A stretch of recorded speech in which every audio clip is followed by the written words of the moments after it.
पिंपळनेर येथील मा पाटील कॉलेजमध्ये शिक्षण घेणाऱ्या विद्यार्थिनी कॉलेज सुटल्यानंतर त्यांच्या गावी जाण्यासाठी बस स्थानकाकडे जात असताना काही तरुणांकडून सातत्याने छेडछाड, पाठलाग व धमकावण्याचे प्रकार सुरू असल्याचा गंभीर प्रकार उघडकीस आला। या घटनेमुळे संपूर्ण परिसरात संतापाची लाट उसळली असून ग्रामस्थांनी पोलीस ठाण्यावर घेराव घातला। दिनांक 15 डिसेंबर रोजी रोड रोमिओ यांची तक्रार पिंपळनेर पोलीस ठाण्यात करण्यात आली। त्यामुळे दिनांक 16 डिसेंबर 2025 रोजी दुपारी 11:30 वाजताच्या सुमारास विद्यार्थिनी नेहमीप्रमाणे बस स्थानकात असताना पांढऱ्या रंगाची क्रेटा गाडी अचानक कट मारून थांबवण्यात आली व जीवे मारण्याची धमकी दिल्यामुळे घाबरलेल्या विद्यार्थ्यांनी आरडाओरडा केल्यानंतर त्यांचे वाहन सटाणा हायवेने पसार झाले। सदर घटनेची माहिती मुलींनी वडिलांना दिल्यानंतर पिंपळनेर पोलीस स्टेशनमध्ये गुन्हा दाखल करण्यात आला।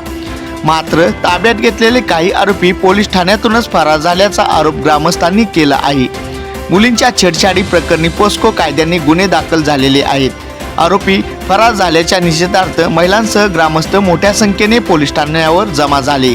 सर्व आरोपींना तात्काळ अटक करा, तोपर्यंत ठिय्या आंदोलन सुरूच राहील। तसेच API यांनी दिलेल्या माहितीनुसार एक आरोपी ताब्यात घेतला असून आणखी एक आरोपी लवकरच अटकेत येणार आहे। उर्वरित आरोपींना तात्काळ अटक केली जाईल। पहाटे ताब्यात घेतलेल्या आरोपींविरुद्ध गुन्हा दाखल झाले आहेत। सूत्रधार असल्यास त्यांच्यावरही कारवाई केली जाईल। बस स्टँड ते मा पाटील विद्यालय शाळा परिसरापर्यंत नियमित पोलीस बंदोबस्त ठेवण्यात येणार। दोषी पोलीस कर्मचाऱ्यांवर वरिष्ठ स्तरावर चौकशी करून कारवाई केली जाईल।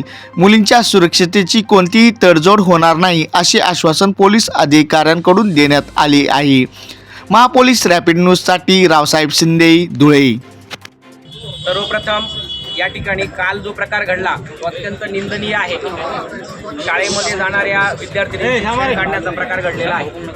त्यामध्ये पोस्को अंतर्गत गुन्हा दाखल केलेला आहे। सर्वप्रथम त्याच्यामधून एक आरोपी जो आहे तो पहाटे ताब्यात घेण्यात आलेला आहे आणि त्यानंतर आता ताईंचं असं म्हणणं होतं की आज पण एक गाडी त्या ठिकाणी पाठलाग करत होती, तर त्या गाडीच्या संदर्भाने आज दुसरा एक गुन्हा दाखल करणार आहोत आणि एक विद्यार्थी आहे त्याला कोणीतरी धमकीचा मेसेज टाकलेला आहे ज्याच्या नावावरती गुली मारून त्याचाही आता एक नवीन तिसरा गुन्हा त्या ठिकाणी आज आता आपण दाखल करणार आहोत। त्याच्या मागे जे कोणी सूत्रधार असतील त्यांची ही नावं त्या ठिकाणी आपण गुन्ह्यामध्ये टाकून घेणार आहोत की जो करता करिता आहे यांच्या पाठीमागचा जो धनी बोलवता धनी त्याच्यावर सुद्धा आपण या ठिकाणी गुन्हा दाखल करणार आहोत। राहिलेले जे आरोपी आहेत ते सुद्धा आम्ही तात्काळ त्या ठिकाणी आमची टीम ऑलरेडी रवाना झालेले आहेत, त्या ठिकाणी त्यांना ताब्यात घेणार आहोत। राहिला महिला सुरक्षिततेचा प्रश्न, तर ते ताईने सांगितलं की सकाळी 6-6:30 आम्ही बस स्टँडला येतो, त्या ठिकाणी काही नसतं, तर त्या ठिकाणी मी शब्द देतो तुम्हाला की पोलीस वाहन त्या ठिकाणी राहत जाईल। तुम्ही आबा पाटील असो किंवा इतर शाळा असो त्या शाळेपर्यंत जाईच्या ठिकाणापर्यंत त्या ठिकाणी तुम्हाला सुरक्षा देण्याचं काम हे पोलीस स्टेशनचं आहे। सर्वात महत्त्वाचा विषय तो कालचा प्रकार घडलेला आहे, त्याच्यामध्ये ज्या कोणत्या पोलीस अंमलदाराची कोणाची चूक असेल तर त्याच्यावरती आम्ही आजच त्या ठिकाणी वरिष्ठांना सांगून कारवाई करणार आहोत। म्हणजे तो कोणी का असे ना, तो आमनार आहे ना तुमनार आहे, आमना असे तर त्यांनी चूक होई तर त्याला त्या ठिकाणी शासन होई म्हणजे होई, ते कोणले आम्ही सोडावू नाही। आता जो प्रकार घडलाय तो अत्यंत निंदनीय आहे।